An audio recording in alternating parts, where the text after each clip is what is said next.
Author's note. This chapter had a mind of its own, but in the most wonderful way. Made me fangirl and smile widely while writing some parts. Chapter 7. Finally Been Found. Arr! Arr! A small voice imitated as close as it could. It was as fierce as any other pirate, but it was higher pitched and young-sounding, rendering it a cute impersonation. Calico Jack, one of the most well-known pirates of that day, gave a warm smile. "That was great, Quasi. I think we can make a pirate of you yet." Quasi, his small grandson, beamed up at him. "You really think so? Yow!" The small orange-striped cat pumped a little fist in the air, jumping once, before landing on the floorboards of Calico Jack's ship. It was moored, landed, on the beach, tied securely to a small pier. It was smaller than the average ship, but it was all the better for Calico, who basically manned it himself with only the help of his parrot, Pete. Calico, who was also an orange cat, liked to visit his homeland every now and then, especially since his son, daughter-in-law, and grandson lived there. He especially loved playing with little Quasi. The young cat was as energetic as he was, and he had a curiosity and liking to pirate subjects, which brought them on the same plane. Quasi's face always lit up whenever Calico would arrive at his and his parents' home, unannounced, and he would always scramble towards him and give him a hug, welcoming him, then race out the door, knowing Calico would follow and play with him, and he was only happy to oblige. Quasi had ran to the edge of the deck and looked over the railing, going on his tiptoes to see fully. Calico looked in the direction too, and saw the beach spreading out ahead of him, hugging the sea. "Do you want to go on the beach now?" he asked. They had been on his ship for the past few hours, playing pirates, what else, and the kid might be getting tired of that. At Quasi's nod, Calico led him to the other side of the ship and helped him get on the pier. Quasi hugged the older cat's hand as they walked down the wooden path towards the sand. Finally jumping onto the slippery land, they continued walking along, not really caring where they were going. Quasi let go of Calico's hand and started zipping around them, picking up shells and showing him, or pointing out seaweed that lay nearby. Calico would always respond, saying things like, "Aye, that reminds me of the kelp-looking Dabelock. I told you about that great beast, remember, Quasi?" "Yeah, it was so cool," he said. The kid jumped onto a couple of boulders nearby, balancing by holding his arms out. Calico stood nearby him, not hovering like a mother hen, but close enough to catch him if he fell. "I love your stories. Did you say all of them?" For a second he looked a bit worried. "No, Quasi.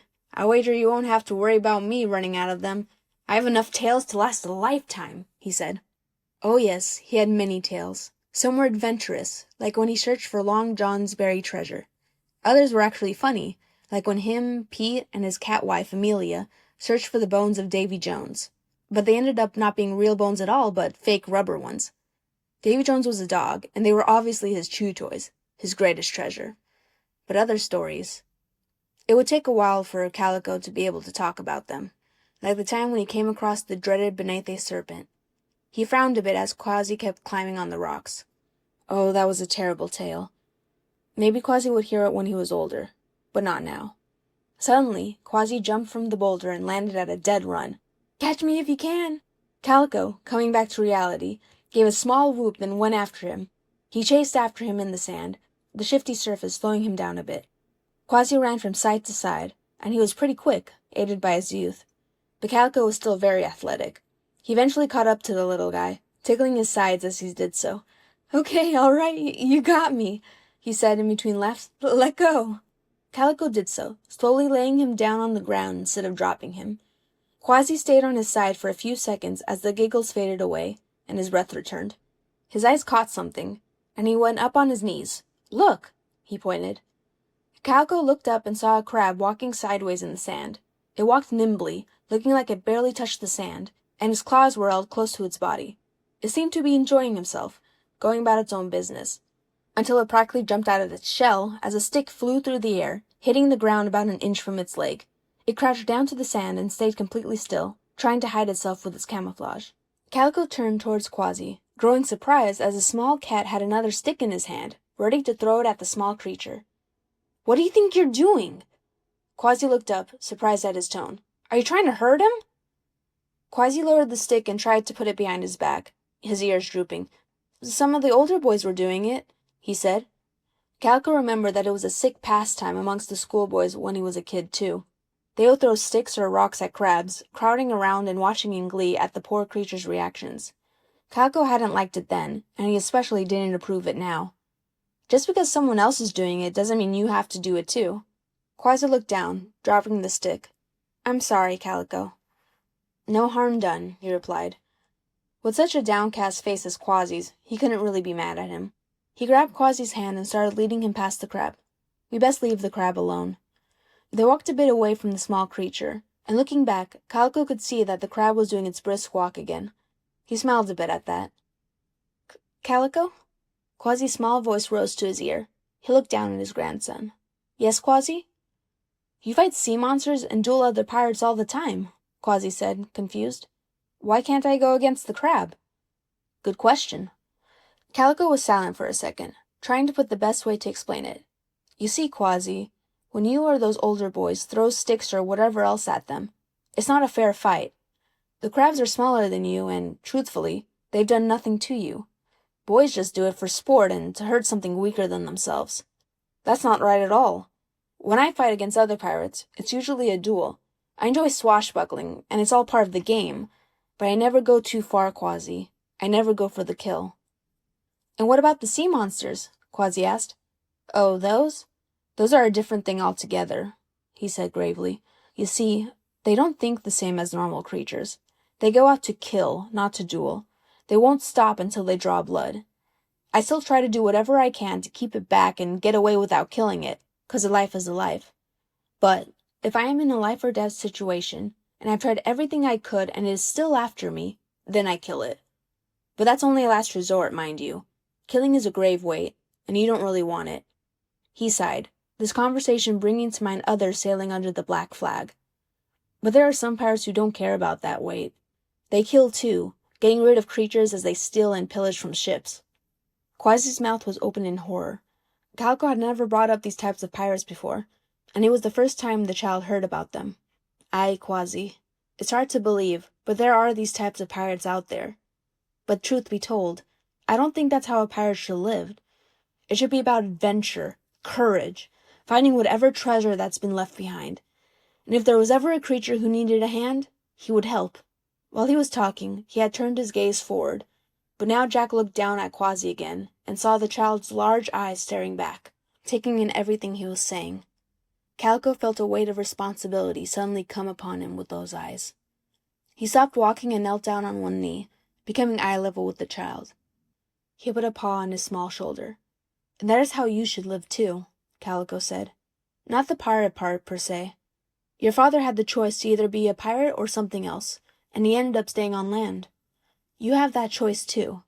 But whatever you become, you need to live life to the fullest, be kind to everyone, and help others when they need it. All right, Quasi? Okay, Calico, Quasi said, and the pirate had a feeling that he took those words to heart. Attaboy, he said warmly, taking his arm and draping it over his grandson's shoulders, pulling him into a side embrace. They pulled apart, but his arm was still on his shoulder. They both looked at the sun setting over the waters. But Calico, Quasi said after a while, I do want to become a pirate. Calico may not have known it, but the young child already could not imagine being anything else. Aye, Quasi, wouldn't that be something? You and me, going on adventures, searching for treasures, traveling the 7 seas. Can I go with you now? He asked. I'd love to go to the Amazon River with you. Calico had told him and his parents that he was going there in search of the hidden city. No, Quasi, Jack said. Not this time. You're still too young. But, once you grow up, you can go on other adventures with me. Do you really mean that? He asked. Of course, he said. He then stood up. The sun was almost completely set, and it was getting dark. Let's head back to your place, he said. Your mom should have cooked something good for dinner by now. With that, they soon walked back home. Calico stayed with them for a couple more weeks. When it finally came time for him to leave, Quasi remembered saying goodbye to his grandfather, giving him a final hug before the pirates stepped onto the ship, his loyal parrot on his shoulder. He remembered the great sails unfurling and the way they billowed then curved as the wind filled them. He held onto his father's hand as he waved goodbye, already missing Calico and looking forward to the next time he would come. After the day he left, Quasi would wait in anticipation for Calico to come back. He would stop by the beach after school and look out into the water. He always hoped to catch the outline of the ship, or see Calico's pirate symbol of a cat with an eye patch over crossbones. But the years passed by. He still waited out on the beach after school. As he went into higher grades and his workload grew larger and harder, he would do homework cross-legged on the boulders he used to climb on, holding his folder and papers on his legs. He could never concentrate when he was out there, and he would glance up on the ocean every now and then. Sometimes he would just stop working altogether and look out, thinking for several minutes at a time. He wanted to see the unfurling sails, hear Pete's bird call over the quiet roar of the waves. More than that, he just wanted to see that his grandfather was all right, that he was safe, and that he hadn't. Quasi waited and waited, and by the time he was a high school senior, he knew Calico was never coming back. Line break. Quasi lay against the ship's rail, his arms spread across the top and his head leaning back. He stared up with his left eye, the other covered with an eye patch. He couldn't help but notice how blue and clear the sky was, and the way the black pirate flag waved slowly on the top of the mast. The symbol was a skull with crossbones underneath. It wasn't his preferred symbol. He had loved his late grandfather's one more for obvious reasons. But hey, he had grown up to be a pirate, and a happy one at that. He moved his head towards the door that would lead down to their storage room. He and the small crew he was part of had just finished their search for Captain Goldbeard's treasure. The famous captain had been around during the heyday of pirates, centuries ago, and until this day no one had found his plunder. Until now, Quasi smirked. It was in the hull of their ship, a chest full of gold and jewels. His mind turned towards his fellow pirates, 2 in number, and both cats. There was the leader of their little band, only known as the captain. He was a bit on the larger side, and had brown fur. He wore traditional pirate clothes, a blue waistcoat with a white ruffle undershirt. He had a dark blue pirate's hat, too. The other pirate, called Snarky, was taller and thinner than most, with a wily build, but no mistake, he was still strong. He was gray with whitish stripes, and wore a dark red bandana over his head, which his ears poked out of. Through some particular circumstances, Quasi met them while they were sailing towards the island the treasure was supposedly on. They asked if he wanted to join the expedition. They needed the extra muscle, and upon hearing that they did not believe in stealing and killing, he agreed. Even before becoming a pirate, he decided to follow Calico's footsteps in that way, and he was glad he found others who had the same standards. The captain had clapped a friendly paw on his shoulder, saying that he and Snarky will be counting the plunder, before heading to the storage room a couple minutes ago. Quasi was to keep an eye on things, and as the ship was sailing smoothly, he had resorted to watching the sky. He would usually be restless and zipping about, but with the last adventure, he was content. For now. His head snapped towards the door, the sound of the wood hitting the wall bringing his full attention. The captain and Snarky came out of the darkness, both practically shaking, one from fury and the other from shock. Thought that would be much more, the captain snarled. What are you talking about, matey? Quasi asked, standing up. I'm talking about the treasure. The bottom half of the chest are filled with hay, Snarky cried. Old Goldbeard tricked us. You're serious? Quasi paled. The treasure wasn't worth finding, the captain said, pacing. We would have gotten as much if we took a couple ships. Quasi's brow furrowed, confused. There's one now, Snarky said excitedly, going to the rail. The others followed, and, sure enough, there was one 1/2 mile away. Looks like a passenger ship. Aye, methinks we can handle it, the 3 of us. Might be a hardy plunder. Wait. Quasi stepped in, shaking his head and waving his arms in a no motion. What are you 2 talking about? We still got other treasure maps. Let's use them and find some real treasure, with much more worth than a little ship. There is a surer chance to get riches by doing this than going after treasure that might not even be there anymore, the captain retorted. Snarky added, Don't worry, you won't get hurt. We've done this before. Quasi's jaw dropped. You lied to me? Not only had they done so, but they had the gall to basically tell it to his face. His surprise suddenly turned into anger. Hey, we're not the only ones who lied, the captain said, turning to him. What are you blabbering about? Quasi said. His patience was quickly disappearing. It's obvious. You're just scared. They both laughed. No, that's not it. You'll just stay here and let the more experienced pirates handle this, Snarky said, patting him on the shoulder. I'm just as good as both of you. So you'll go with us? Snarky said. Yes. But his brain caught up right as the words slipped out of his mouth. He could see their smirks and realized that they played him again. He could only wonder how many times they had done it before. He grit his teeth, hating both them and himself. Change the sails, the captain yelled joyfully. Steer the rudder. We're about to get some real treasure. Snarky gave a shout and went towards the rudder. Quasi stayed where he was, his hands balled into fists. It was only until the captain gave him a hard look that he finally, slowly, went towards the mast. He had most of the will to give them a piece of his mind, but then he thought not to. A few words won't change their decision. They, and any pirates in general, were pretty stubborn. Although his anger was hot, he didn't want to put his sword against them either. He felt attached to them with cords of friendship forged over their journey, and it made him stay back and not lash out. But he didn't know what to do. And his indecision, which was unfamiliar in his usually quick-thinking personality, made him fumble and numbly change the sails, being pulled by their influence while he was a bit unsteady. He could only feel dread now. It didn't take long till they came upon the boat. It was a relatively small ship, probably used to take a couple scores of creatures on scenic tours. As their ship went alongside the other one, the pirates threw ropes attached to grappling hooks to the other ship, catching onto the railing and attaching and securing the boat. Then, like planned, they swung on their own ropes over to the passenger ship. Quasi landed on the deck, barely feeling the impact as he looked up. There was chaos, passengers trying to flee from the threat. Women were screaming, trying to back away. Husbands were in front of them and their children, trying to protect them, while terror was on their own expressions. Children held on to their mothers. He couldn't be the reason for their fear, he thought dazedly, losing himself for a second in this nightmare. It can't be because of us. But senses went into stinging clarity as a couple of crew members, sailors dressed in white, ran up to them. The captain and Snarky went right into action, sprinting, as if in anticipation, towards their opponents. One of the sailors threw a fist forwards, but Snarky dodged and threw a punch of his own, hitting him on the jaw with an uppercut. While he was off balance, he grabbed the stumbling sailor's arm and swung him around, having him crash right into the sailor fighting the captain. They both fell onto the polished floor, unconscious. More of the crew started to come towards them, but the captain quickly chased and grabbed the girl that was running in the chaos. Taking out his sword, he brought the cold, sharp steel against her neck. "Come closer, and she won't live to see another day," he bellowed. The girl was crying, calling out for her parents. The sailors immediately stopped, and the other passengers could only stare in horror. "Mommy! Daddy!" she pleaded. "Shut up!" he yelled in her ear.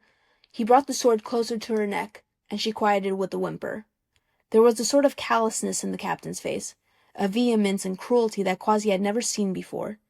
He realized at that moment just how dangerous these two pirates were, and how willing they were to kill to get to their prize. And for the first time, he felt the pure terror that everyone else had been feeling. The sword pricked the girl's neck slightly, a small trickle of blood going down her throat. He couldn't even stop him now, without her being killed. Quasi clenched his teeth. He hated this. "Now listen up, all of you," the captain said. "I want you all to head to the stern of the ship. No funny business, lest you want her blood on your hands."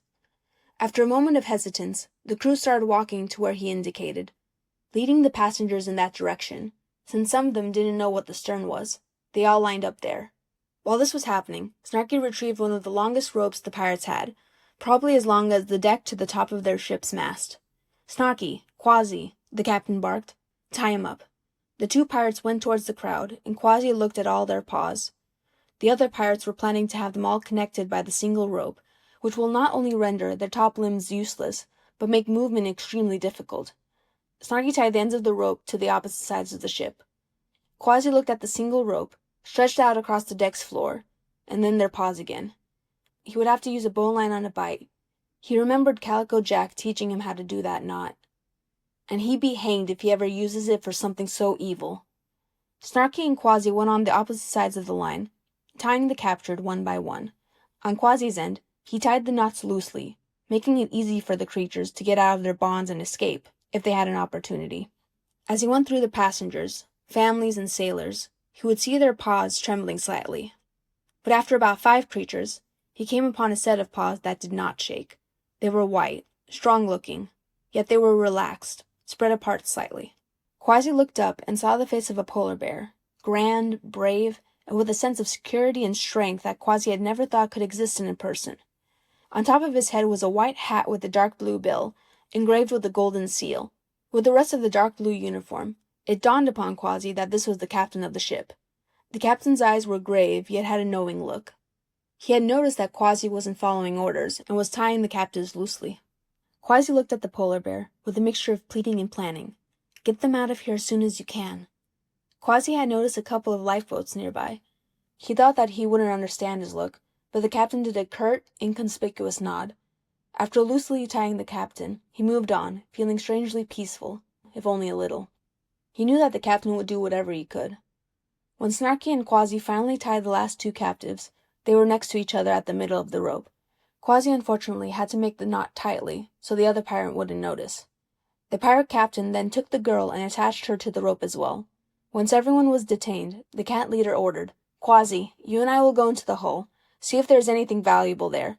Snarky, watch the prisoners. We'll go through their pockets once we come back up." They both nodded, and Quasi followed the captain inside the ship, making one last look before completely passing the doorway. Snarky had the tip of his sword close to the girl's neck, threatening everyone else against doing anything rash. She was practically convulsing from her sobs. Quasi felt guilt and pity overcome him, almost bringing him to tears. That girl will most likely be traumatized for life, if she even lives long. The inside was very posh, reminding him tremendously of a cruise ship that he once went on when he was young. Everything was clean and shiny, with a nice carpet and crown moldings adorning the hall that led to the right. The left side had a room labeled Captain's Quarters on a small plaque. The captain went in there, telling Quasi to look around and take whatever was worthwhile. Quasi wasn't going to steal anything, but he was going to look like he was sneaking about. Quasi went down the hall, noticing a couple of potentially expensive paintings before taking the first door on the right. Peering in, he saw a small library. Scores of books lined up one wall, while the rest of the room had comfortable-looking green armchairs and coffee tables. What particularly caught Quasi's attention was the armchair closest to the book wall. There were novels and journals everywhere around it, in small, neat stacks, on the chair's arms, the coffee table nearby, and even on the floor.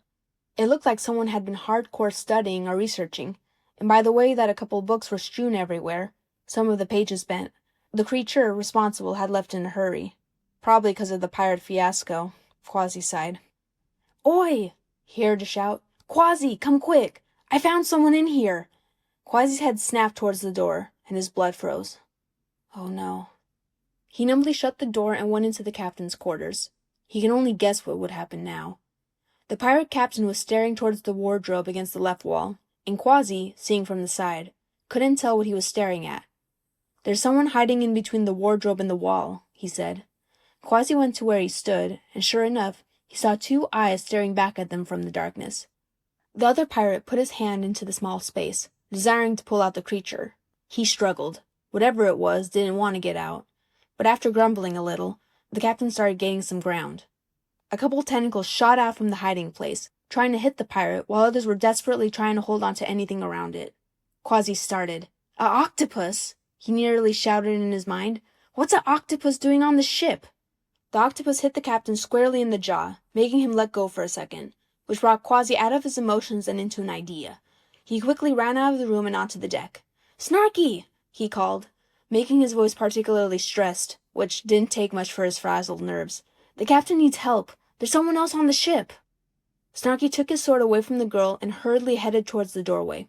Quasi briefly looked at the passenger's captain, who gave a small smirk under determined eyes. Quasi gave a small smirk of his own before he turned and followed the other pirate. He didn't know how much time the noble captain had, but he hoped it was enough. When he entered the room again, Snarky was helping their captain. With 2 pairs of hands and double the strength, the octopus was no match for them. They dragged him out, holding him in place as he tried to struggle. They maneuvered in a way that only Snarky held him and made him face the leader. The captain went to his full height, taller than the captive, and looked down in superiority. The captured stopped moving. "An octopus, eh?" he said, in a slow, somewhat playful way. "You've given us quite a bit of trouble. What exactly are you doing on a ship?" Quasi thought that he must have been through dangerous situations before, probably because he was from the ocean, because the octopus gazed defiantly at the captain, his mouth set in a straight line and his eyes were hard. "That is none of your concern," he said with a non-wavering voice. Before Quasi could react, the captain backhanded him, and the hostage's face flew to the side. If the other pirate hadn't held him in place, he would have fallen over. The octopus looked back up at him with that strong gaze, albeit with more loathing, part of his face already turning a darker color because of the hit. The captain stooped a bit lower, to Inkling's height, leaning his head towards the side. It reminded Quasi of those barbaric phrases that some animals would say, that cats played with their food. "Come on, you can tell the old captain," he drawled out, grinning like a Cheshire. "You don't have what it takes to be a real one," the captive said lowly. The slighted pirate grew tense, and a scowl flashed into his face. But then he straightened. "All right, if that's how you want to play," he said calmly. He pulled out his sword, and Quasi's fur bristled. For the first time, the octopus's eyes widened in fear. But the pirate only brought the tip of the weapon to the creature's monocle, lifting it up slightly. "That fancy apparel must mean you got quite the wealth on you. Let's take him to the others, then see what this guy's brought on the ship. After all the plundering's done, then we'll pay you back for what you said. How's that sound?" He didn't wait for a reply that wouldn't come, and instead gestured snarky with his head to take the octopus outside. The pirate dragged him out the door and up the stairs.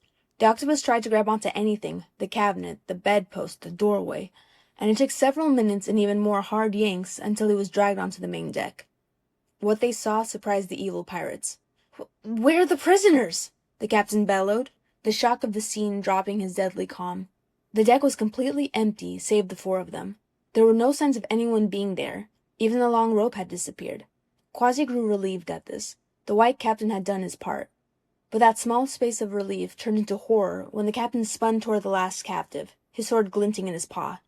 "You had something to do with this, didn't you?" he screamed in his face. "No," he shouted back, his voice showing his confusion. His face was still obstinate, but he tried to take a step back, which Snarky didn't allow, betraying how he was afraid of the increasingly aggressive pirate. "If anyone else will be free, at least you won't be." The captain went to strike, and the octopus completely paled. But as the sword came down, it did not hit flesh, but steel. The captain looked shocked at Quasi, the orange cat's sword against his own, before Quasi pushed the attacker back. Snarky, also surprised, barely dodged the sword aimed at his arm, letting go of the captive. The octopus immediately went behind Quasi, leaving his sword as the barrier between them and their opponents. "Killing? Stealing?" Quasi cried. He was sick of this for way too long. "Taking wealth in the expense of others' lives? What are you thinking?" As the surprise left the other pirates, realization settled on them.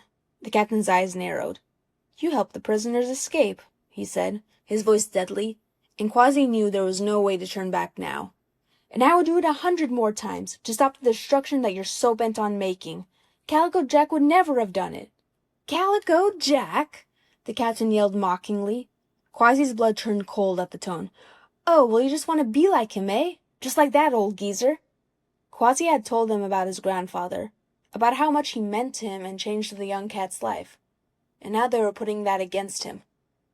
"Oh, I know what they are," the other piped up, laughing, obnoxiously, Quasi thought. "They're just a couple of treasure hunters." At this they both laughed, as if they were less than nothing, wannabes. "Your pirate kind doesn't exist," the captain said. His voice became lower. "There's barely enough of you to be called a breed." "Especially with old Calico dead," Snarky chuckled, the nerve of him. "Now you're all alone." They both roared with laughter.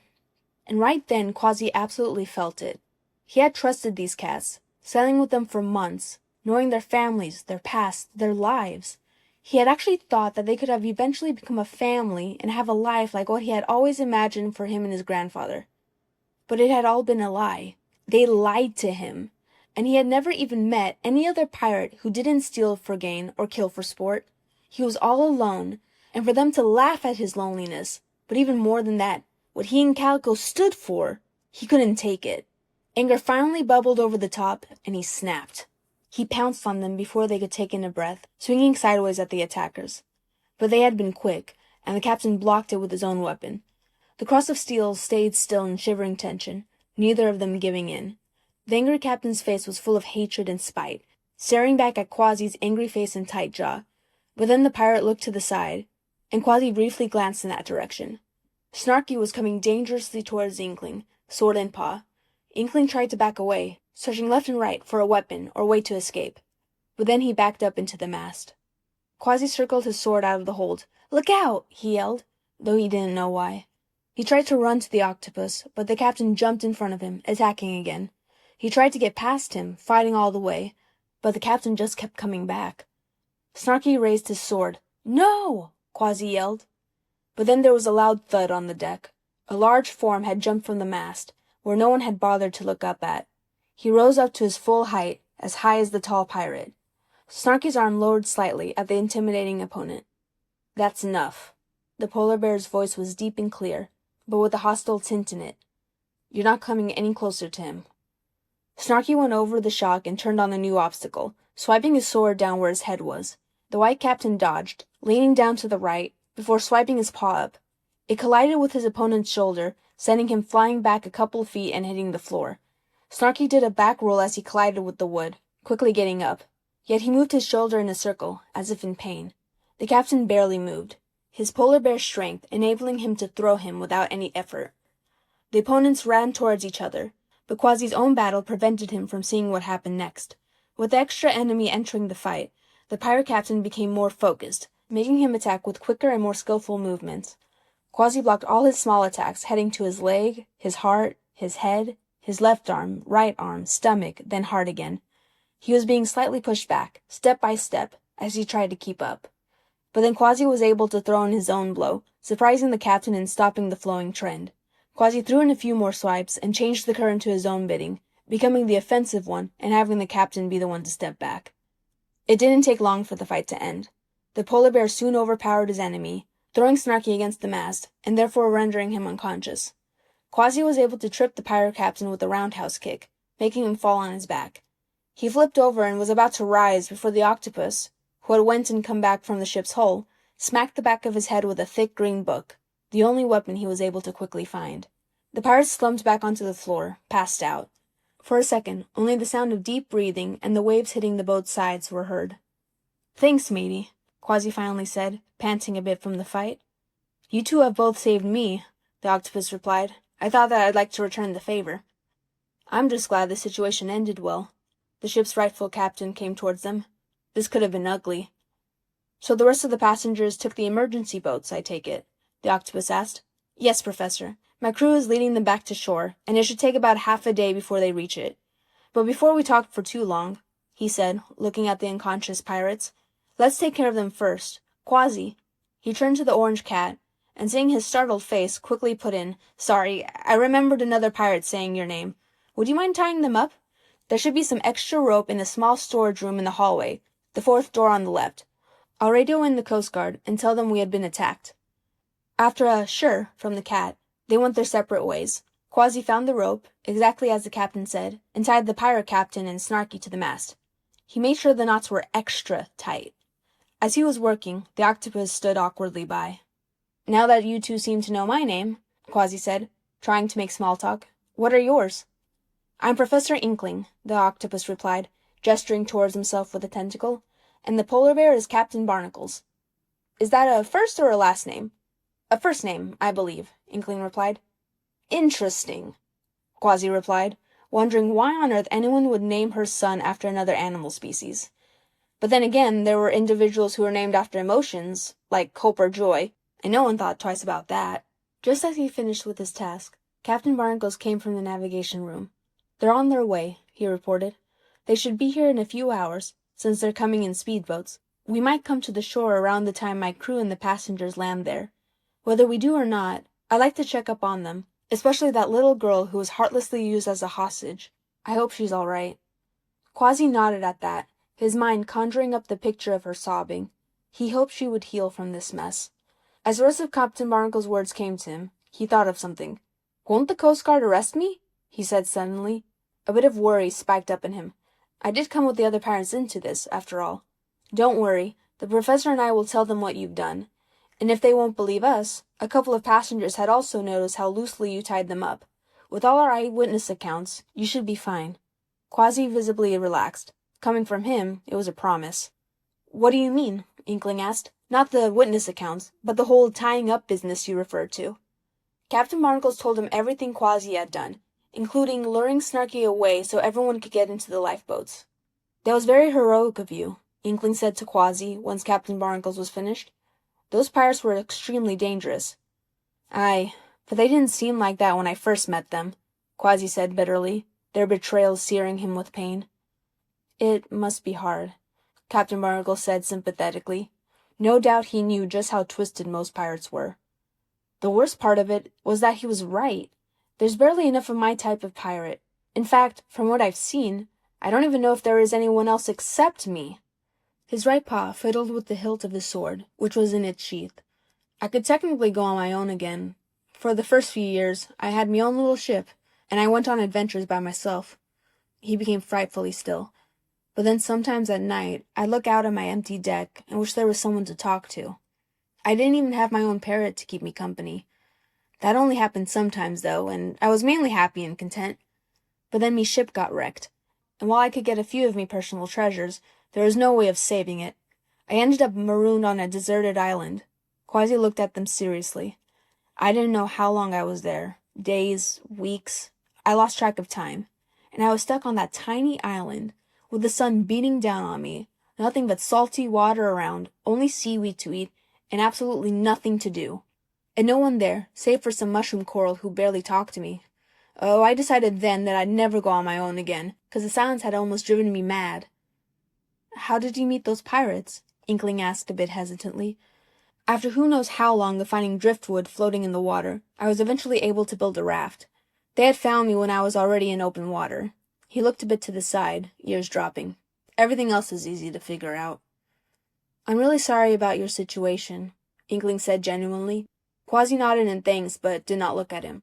"If you would like," the professor continued, "you can join the crew I'm creating." Quasi looked at him quizzically. "It's not a pirate crew by any means, but you can still keep your ways, save having a sword constantly on you. Our main goals are to explore, rescue, and protect the ocean, and we'll be doing that by traveling in a submarine.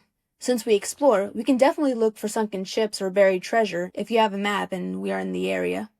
"And what would I be doing at the other times?" Quasi asked. "You'll be a lieutenant, the kind that's second in command, and—" "Wait, you're giving me that role?" Quasi said, genuinely surprised. He barely even knew him. "Not really that, for now, since I have not seen you in that setting. But you have taken initiative and stood for what's right, showing that you may have potential yet. But for now, you'll be aiding the captain on missions, and you'll be doing the task that no one has the hands to do. You'll plug in the gaps when needed, so to speak." "Sounds fair," Quasi said, nodding. "And who's the captain?" "I decided that it'll be Mr. Barnacles," Inkling said. The polar bear started. "I'm hired?" he said, a smile growing on his lips. "Of course," the professor replied, his face returning the expression.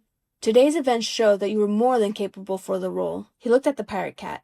"That's why I was here. I was taking a trip on his ship to see how Mr. Barnacles worked with the crew. I wasn't around him all the time, but I would periodically check on and observe him, to keep him on his toes." "I don't really know what to say," Captain Barnacles said, completely elated. "Nothing much to say now, except in preparation for your departure," Inkling replied lightheartedly. "How about you?" he asked Quasi. "Would you like to join us?" Quasi thought deeply. It would not be the same as a normal pirate's life. Then again, he wasn't the average pirate, and since he can still be himself, he truly had nothing to lose. Yet, he couldn't lie to himself. "Even though this probably won't happen, if by any chance I come across pirates who are like me, then I'll probably join them. I'm sorry, but I can't tell you otherwise." Inkling nodded understandingly. "But for now," Quasi smiled, "you can count me in." The others grinned at that, and Quasi noticed a shift. Nothing changed visibly, but he suddenly felt that he was now part of something a lot bigger than himself, and more adventurous and grand than he even knew. "Then in that case," Inkling said, looking from one crew member to another, "my search is over.